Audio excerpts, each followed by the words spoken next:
There are EB patients who have far more severe forms of the condition than I do, and I do this to help them as well. My name is Nisha Trivedi. I live in South San Francisco, and I was born with a rare genetic skin disorder called epidermolysis bullosa, which leads to very fragile skin and frequent blisters and wounds. So with epidermolysis bullosa, a condition in which the proteins that bind the layers of skin together are missing.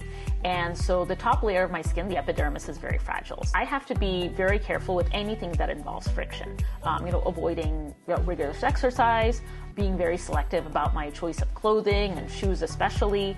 And so every day involves some element of risk, especially if I'm traveling and outside of my usual environment. So I was involved in 2 clinical trials. It was for an oral anti-itch medication, and I participated in that trial for 3 months. I was mailed medication regularly and had daily and weekly diaries where I reported my itch score and any new symptoms and any other information.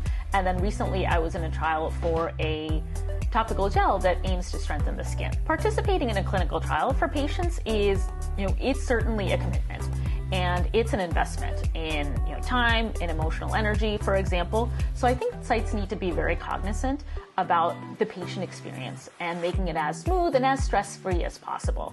And this can be done with the use of technology, but I think also even just checking in with the patient, soliciting feedback on how their experience can be improved and if there are any concerns that can be addressed is really important as well. I participate in clinical trials because I'm very motivated to advance research and to, again, contribute to potential treatments and cures down the road. There are EB patients who have far more severe forms of the condition than I do, and I do this to help them as well.